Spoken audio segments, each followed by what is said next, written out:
Oba is an entity that deals with the coming of age for women specifically.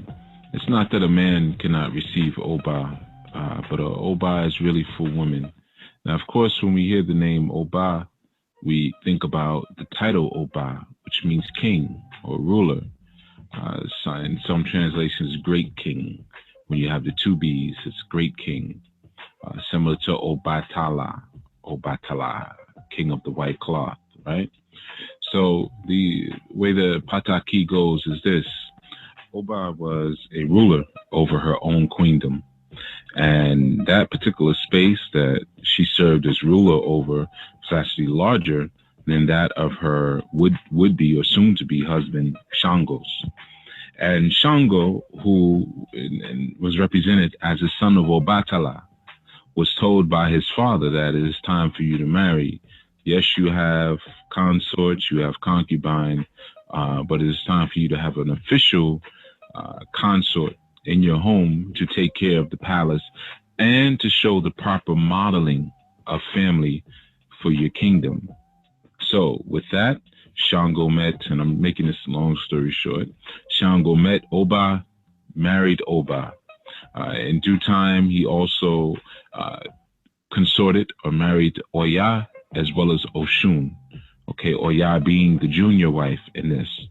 But Oba was the senior wife. And being senior wife, there were certain privileges that she was entitled to. For instance, she was allowed to grind the pepper for the home and make the stews. She got the firewood, things like that. She was the one who brought culture, art, and even to a great degree, civilization to the kingdom of Oyo, which was Shango's kingdom. By him joining with her, it was also a strategic move, very similar to the story of how we have with the Prophet Muhammad joining with his wife Khadijah, who was much older than him, but she was actually a merchant at the time. So when they joined, she actually had more than he did, and it was very uncommon in that culture, in Islamic culture at that time, whether the story be true or not, but even just in terms of culture, for a younger man to marry an older woman like that. Okay, so with Shango marrying Oba, this was almost kind of a similar situation where the marriage was not necessarily for lust, but it was for strategic purposes and for what we call nation building. Now, it wasn't that Oba was not attractive, that she was not beautiful. In fact, she was perfect. She was very voluptuous, and she had a quiet, demure demeanor about her. And Shango actually loved that about her. He loved her modesty and her reservation. But Oba was also an extremely fierce warrior. Extremely. No one could really beat Oba.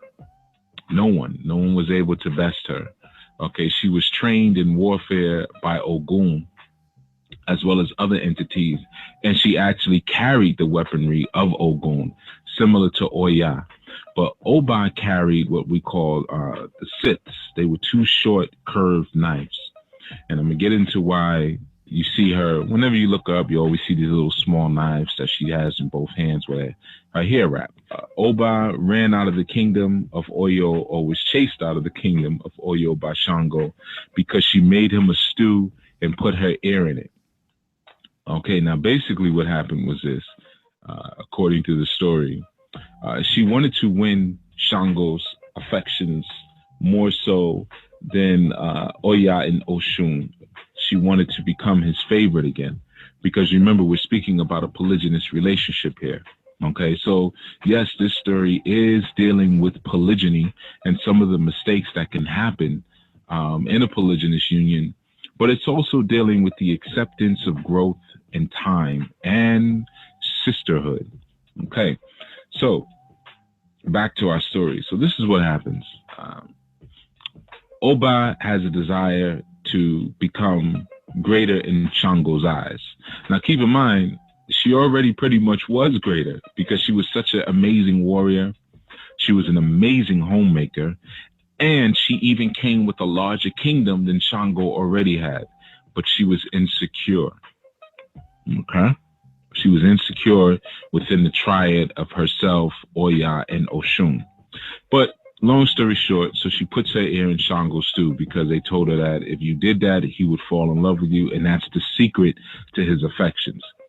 She puts Shango had guests over. He sat down to eat the stew with his guests, saw the ear in it, and of course, Shango, in traditional fashion, he flipped out because, you know, he has that temper.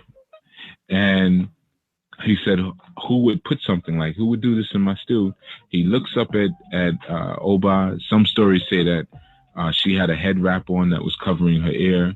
And some stories say that Oya removed the wrap. Some stories say that Oshun removed the wrap. Some stories say that the wrap wasn't removed, but he saw that her ear was gone. And he scolded her. And in her embarrassment and hurt, she runs out of the kingdom. And she starts to cry uncontrollably, and her tears become the Oba River. Okay. Different versions of the story. Some say that they never saw each other again after that. And speaking of Shango and Oba, some say that they did. And Shango tried to comfort her, but she just was too embarrassed to come back to the kingdom. So Orunmila married her and taught her secrets. So that actually is more in alignment with the Nigerian version of the story. Most diasporic versions of the story, it'll just be Oba running out of the kingdom, crying. Some say she went to the cemetery and became basically a grave digger. She became the one that opened up the graves or the holes for the new bodies going into the grave. There is something to this, but that is not totally in alignment with the historical Pataki. But that does give us a little bit more information as to how the energy of Oba manifests itself. So basically what happened was this. Let's start dealing with who Oba is. We know that in our mythology and metaphysics, we have the science of the triple goddess. The triple goddess. It's a symbol a lot of times you see with three circles that are interwoven within each other. It's a symbol that the Catholic Church uses, actually, the triple godless. Okay, they say it's a sign for the Trinity, but they actually know what it is, right? And within that triple goddess, you have the maiden, the mother, and the crone. Okay, the maiden is, of course, the young virginal one. And keep in mind that when we say maiden or virginal, it doesn't mean that the person has never had sex. In this scenario, Oba is the crone. Her being the senior wife too, she is the old wise woman. She's the crone. Okay, but Oba represents that coming of time, that passage of time. That is Oba. And this is one of the reasons why Oba, or the crone in mythology, is oftentimes despised, because the crone represents time. The crone represents the aging woman, or what we also call the hag, or the wise one, but more importantly, the hag. So let's talk about the mistake that happened here with Oba. Oba went, and instead of respecting her position and her growing and changing position as a wise woman, she went to a woman who was junior to her and asked her for direction. Doesn't really make sense. The elder does not ask the child for advice. Okay, so of course the child, who secretly despises the elder because the elder reflects and shows what that child will be one day, because most people don't want to grow old, especially in Western society. They do many, many, many things to try to preserve their youth. So the younger tricked the older and gave that older woman that lesson, which was important for her to understand that there is a position that you do serve as that older woman. When you're dealing with that old woman energy, or that crone energy, or what we call the hag, coming from the Kemetic word hek. Hek, yes, just like Heket. Okay, one of the original words for that was Hel, hell. Okay, now we know in the Greek culture we have Loki's daughter. I'm sorry, Nordic culture we have Hela, and Hela is the deity or the archetype over the underworld. So there was a time where that crone energy or that underworld energy was not necessarily a bad thing. It didn't really become a bad thing until we were introduced to Christianity. And in the underworld, or dying or going into the place of the Egun, the ancestors, was now all of a sudden a bad thing. But this is Oba's realm. This is the realm of the crone. That's why when she left the kingdom of Oya, she cried and she spoke to Orumila. Some stories say Olofin. And he said, okay, you know what? I got a job for you. She's like, whatever it is, I'll take it. I just want to be away from people because I am now deformed. The young woman now looks different. Keep in mind, that is the aging of things. So when we talk about the cutting off the ear with the knife, what this really was her aging and transforming. Now, in the Nigeria Patakis, the ones that are not diasporic, it speaks about the diviners who cut off the ear for her. They said, we will help you to cut your ear off. Okay, so this is speaking about a divine occurrence where she changed over time. And she said, you know what? I don't want to be around humanity anymore. I don't like the way I look. I want to basically be in solitude. Okay. Now, the key to this is this. As a woman ages, as a woman grows older, she comes closer to what we call that belly or that pot, represented by that iron pot, the cauldron. Okay. And if you find in tradition, wherever you have this wise woman, whether it be Hecate, or whether it be Hela, or whether it even be Oba, there's always an iron pot involved, because that pot represents the dark, deep womb of endings. But when that pot is stirred up, even though that's where things end, when it's stirred up, things can come out of it as well. Things grow out of it. We have, in Hindi culture, we have Kali Ma, who is an aspect of Kali. Okay, Kali we know to be Oya, but Kali Ma is the crone or the ancient or older aspect of Kali. And she stirs up this cauldron, and by stirring up this cauldron, she creates new life. And I trust that some of you have learned something about the wise mother, and you have now formed a new appreciation for not only our elder women, but our women who are approaching their eldership. They still have great value, and they have magical words that open up the keys of life and the powers of regeneration. So that also goes out to you, elder women. Do not discount yourself. Do not try to go to the young women to be like them and for counsel for them, because you would do nothing but embarrass yourself, as Oba has done. There is beauty, dignity, and a wonderful reservation, and believe it or not, an incredible sexiness in an older woman who is strong on her convictions, purpose, and the foundations of what her age has brought her.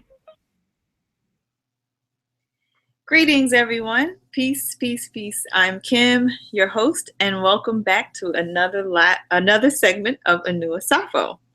Thank you for taking time out of your day to check us out. Thanks a lot for that. Today's segment, I'll be speaking on jealousy and sisterhood. And as you heard, the clip at the beginning of the show comes from a show Chief did entitled Orisha Oba. So if you want to check that show out, all you have to do is just type in Orisha Oba and go back to that and listen to it. And I really encourage you to go back, because even though that clip seemed to be a little bit long, there was actually a lot more in that show I really wanted to play, but I didn't want to take up the entire show with the clip. So, but before we get started, let's go over some new announcements. All of the enlightenment and transformation shows are now going to be moved to our YouTube channel as we're transitioning from Blog Talk. So you can simply go to youtube.com, of course, and type in enlightenment and transformation in the search field, and it'll take you directly to the page. And if you'd like to share a comment or ask a question about the show or the show coming up, because we will advertise like what we plan to speak about the following week, do it in the comment section of the YouTube channel of the video. And make sure you click subscribe to the video so that you'll be updated when we have more videos uploaded. And we're adding more to that channel every day. So it would help out a lot if you just hit subscribe and also share the videos. I will be hosting a webinar this month on the spiritual gift of herbs, which will be on the 13th. And that's from 7 to 9 p.m. Eastern. So if you're interested in learning about the properties of herbs and how to select them, this will be an excellent webinar for you. Some of the topics I'm going to cover are going to be how to recognize herbs, why certain herbs are associated with female and male deities, how to specify the use of herbs for men and women, and how to choose herbs for specific uses and spiritual practices. So, to get more information on the webinars and other Anu news, you can check out our Facebook pages.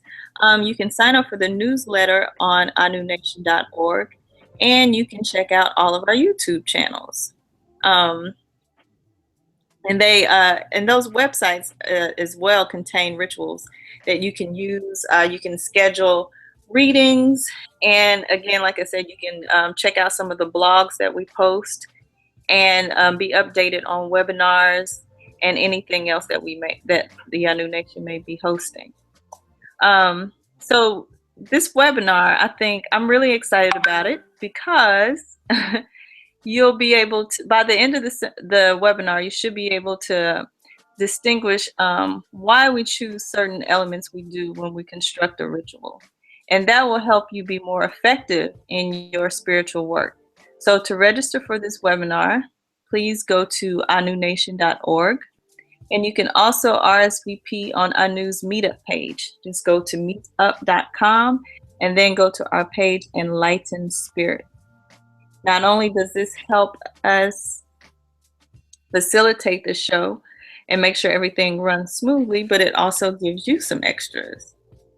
And when I say extras, I mean you can get 25% off products and services. And Chief always makes sure that there's some great rituals and that things are, that you get a little bit extra in each webinar. So that's something that you don't want to miss. Those things will not be shared outside of the webinar. So make sure you visit anunation.org and the other pages regularly to check out and hit the events tab to find out about retreats, webinars, and any other Anu event. Also, follow the blog talk shows on enlightenment and transformation. And I urge you to do that. Make sure you click subscribe even once we have transitioned, because I'm not sure how long the archive shows will be there. But you definitely want to take advantage of those while you can. Also check out the Facebook pages and make sure you tune in to the YouTube channel for our weekly shows. We're still going to be doing those. And that's Chief Speaks on Sunday, which is live, where you can ask questions or get some advice from Chief himself. Masterminds Monday with Sister Felicia Tarael Anu and Damon Raw. Anu Asafo with me, of course, on Wednesdays. Thunderground Thursday and Foundational Friday with Chief Yuya. And I also want to remind you of a couple of the newer sites, which are Alpha Omega Store and OsirisLife.com. On AlphaOmegaStore.com, you can find all of the books, the Anu books, DVDs, and spiritual items there. So if you're in the class and you have some of the items that you need to complete the rituals, definitely check out AlphaOmegaStore.com. And if you're not in the class, still check out that website, because a lot of the products there you may have a hard time finding somewhere else, and the prices are very reasonable. And that site is updated regularly also, so make sure you check that. On OsirisLife.com, you'll find spiritual services that are a bit more tailored. On this site, you can actually sign up for monthly services that include readings, one-on-one coaching, and offerings done on your behalf. So if you need more consistent support, or if you're one that kind of has a few more questions to ask, or you need to keep asking questions sometimes, that may be an option for you. And that is really probably the only way you're going to get in touch with Chief if you need that much special attention. So that may be a better option for you.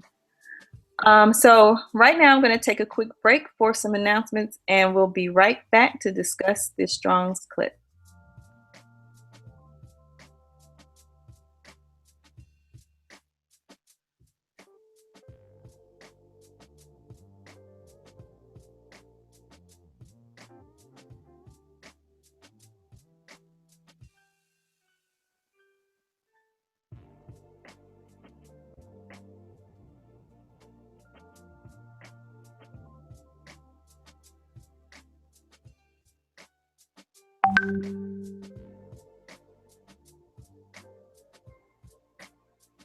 Okay, welcome back to a new Asafo. Again, I'm your host, Kim. And like I said earlier, we're going to be discussing jealousy and true sisterhood this strong. So the clip that I played at the beginning of the show was from the show, the show entitled Orisha Oba. And before I get into that, let me just say again to make sure that you register for the webinar this 13th, and try to make sure that you sign up before the 13th. I'm really excited about this webinar. This is going to be my first webinar in a series that I'll be hosting.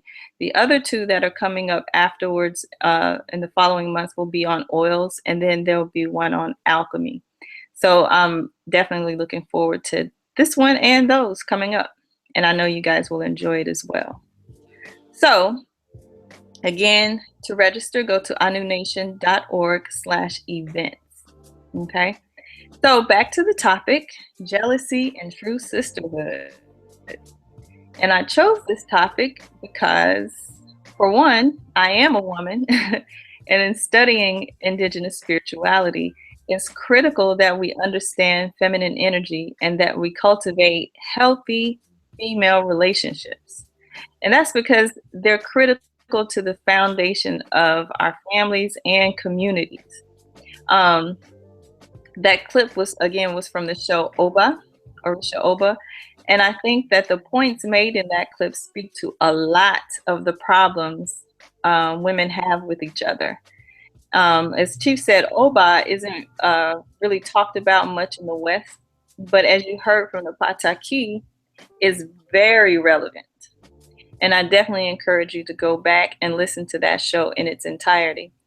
So one of the first points that Chief makes is that Oba is about the coming of age or time and how we fight time. And of course, this can be a touchy time, and of course, as Western culture does not value aging. You know, we're constantly bombarded by commercials and all types of propaganda that reminds us that getting old is to be avoided at all costs. So, you know, we have a cosmetic industry that draws in millions, if not billions of dollars annually, you know, from women who are trying to disguise the aging process, you know, from cosmetic surgery, hair dyes, skin creams, lotions, girdles, you name it. We try everything that we can possibly think of to stop the aging process. And recently I saw a procedure that's gaining popularity yesterday on television, and it was leaching. And this is where women and men too are putting leeches on diseases and for beauty treatments. I don't really fully understand the process, but this is something that's pretty popular now, I guess. And I was just thinking about it. I was like, this is, you know, nothing more than bloodletting, you know, which was done, you know, way back when. But, you know, something like, you know, when I was looking at how extreme that was, it just reminded me that, you know, we're constantly reminded all the time that younger is better and that aging is bad. You know, it's just amazing to me what we'll do to try to combat something that you can't beat. I mean, this is something, you know, that, you know, from the time that you're born, you're aging. So, you know, not to mention that, you know, this society doesn't really value its elders. And this culture, let me put it that way, doesn't value its elders. You're pretty much put out to pasture, you know, after you retire from your job. It's like when the machine can't use you as a battery anymore, you're no longer needed. And this is also, if you think about it, this is when we start to develop diseases and health issues because we've wasted most of our youth, our good years, slaving, away for a system that provides no security once they're done with you. So back to the story of Oba. It speaks to this unspoken animosity between women, and how competitive we are with each other, and we become very catty with each other and jealous of each other. And it's really important to really dissect this issue and think about it, because when you come into conscious, women sometimes put up this front of sisterhood and, queen this and sister and blah, blah, blah. We say that, we throw that around so much. Hey, sis, how you doing? Hey, sister, we throw it around so loosely, but we haven't solved or addressed these issues of jealousy and all these other little vain things that we have going on. We really haven't addressed it. Because if you think about it, if we were as enlightened and as deep as we claim to be, nation building would not be so difficult if we could get along with each other. So the story of Oba shows us how this can be destructive behavior. The story illustrates this relationship between three women, Oshun, Oya, and Oba. And Oba is the eldest out of the three.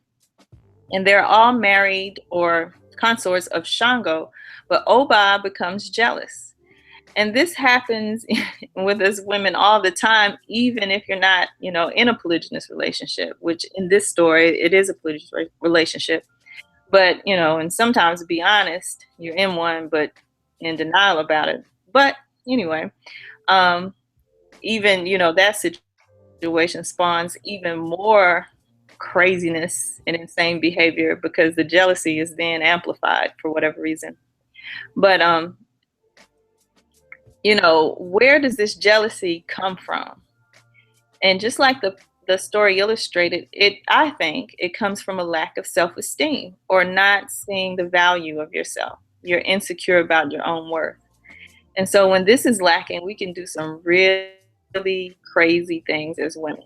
And we don't really realize that other women may look at us with the same amount of jealousy. So because of this, we can't focus on more important things like family and other things related to feminine roles. And then we really get crazy and not only become competitive with women, but then we start to compete with men. So things are really thrown out of whack and out of balance. I've given this example before on another show about women, where I spoke of this woman that I know who says she was molested as a child, and as a result became very promiscuous as a woman.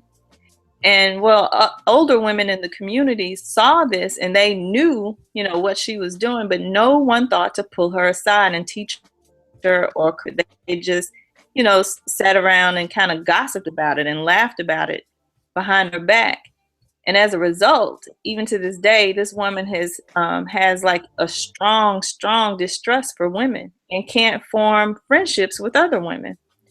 And, and this woman has a daughter. So, what do you think that relationship looks like? But I'm trying to bring this to attention. I'm trying to bring to attention the relationships between the triple goddess energies, as Chief spoke about in the clip. And again, go back and listen to the full show to hear the full story. I tried to take out as much as I could without it being too long. But, the information he gave is very important. So the funny thing about the animosity between the three women is that you have been or will be at all three of these stages yourself. So you think that, we have a little bit more compassion for, with each other, but that's not always the case. And, this problem also stems from seeing your role as a woman through the eyes of a culture that's foreign to you or that's not natural to you. And, this screws up our understanding of male and female relationships as well, because even though Oba didn't think Shango cared for her as much as the other two women, he did. She had a lot going on for herself. She was wealthy. She was an amazing homemaker. She was beautiful and an outstanding warrior. And, this woman was still insecure. And I can say, many of us don't have half of that going on for ourselves. And we're even more insecure than, what was illustrated in that story. Imagine that. But she wanted Shango to only love her, you know. And this, when I thought about this, I went back to the example of the cosmos being the original example of family. And this is an indigenous teaching, of course. We know that there's only one sun. And of course, the sun or the light being a male energy, a positive energy, and many planets or earths, and the earth being a feminine energy, energy, or negative energy. And you have to think about this. There's a lot of earth, but only one sun. And that sun gives life and enlightenment to all planets or all of the corners of the earth, all of the earth. So, if you don't get that logic of what I'm saying, take some time and think about it before, you get upset or or you start to, do the head rolling and finger snapping. Just think about it. I know it may be a little offensive because it's so different from what we've been taught, but it makes a lot of sense. And, when we come into consciousness, we always quote these things that we believe were said in Kemet, as above, so below, and all of these things. But if that's true, like I said, that indigenous cultures pattern their behaviors on the movement of the cosmos. So, this in fact is a part of evolving our consciousness.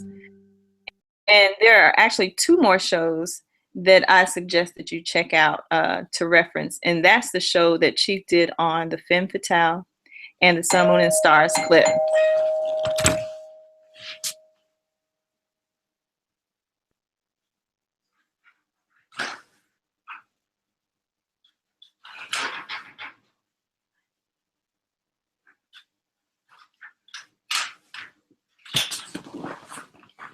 So that's the show Chief did on the Femme Fatale and the Sun, Moon, and Stars clip. These concepts are a bit difficult for a lot of us to handle, but it's something that we must deal with if we're truly trying to build nations. We've got to stop patterning our families and our behaviors from alien dysfunctional cultures. And also look closely at those that are culturally relevant to us and be honest about what doesn't work. Chiquilla has also spoken on this several times recently, in fact, on one of the more recent shows. He's warned us several times about romanticizing what we think life was like back in Africa's salad days. That idea, is about as elusive as the idea of heaven. But back to the triple goddess. I think that we need to look at the roles of all 3 women, the maiden, the mother, and the crone, and recognize and embrace the wisdom of all 3 phases of life. All 3 women have valuable experiences. One isn't more important than the other. And, all 3 are needed in the community and in our families. So I will that you've enjoyed this segment, and don't forget to go back and listen to the entire show on the Orisha Oba. And before I go, make sure you register for the spiritual gift of herbs. That is actually filling up pretty good now. And that'll be on the 13th of this month. And you don't want to miss it because it's not going to be up for viewing later. This is a 1-day event and it is live, so you will be able to ask questions. Register at anunation.org. And you can also learn more about the topics I discussed today on the Enlightenment and Transformation channel, and that's on YouTube. Thank you for tuning in to A New Asafo This Strong, and I want to leave you with one suggestion. Take a long, honest look at your experiences and relationships with other women and challenge yourself to be a better woman than the ones you may have encountered who mistreated you. So until next strong, I'm Kim, your host, and thank you for listening. Greetings, all. This is Chief Yuya, and if you're interested in learning how herbs can be used for healing and magic, then join us on September 13th at 7 p.m. Eastern for a power-packed Anu Nation webinar entitled The Spiritual Gifts of Herbs. The Spiritual Gifts of Herbs is a live webinar and will be hosted by host of Anu Asafo, co-host of Chief Speaks, member of the Sadulu House Spiritual Center, and our resident alchemist, Kim. Some of the topics covered will be the use of herbs for specific uses in spiritual practices, discerning which herbs are best for men and women, and why certain herbs are associated with male or female deities, as well as creating a working relationship with your ally, herbs of nature. Those who RSVP early and attend the event will receive 25% off of all Anu Nation products and services. To RSVP, simply go to anunation.org/events. That's ANUNATION.org/EVENTS and register before September 13th. Learn how to choose herbs to create effective rituals by attending the Spiritual Gifts of Herbs webinar. I'll see you there.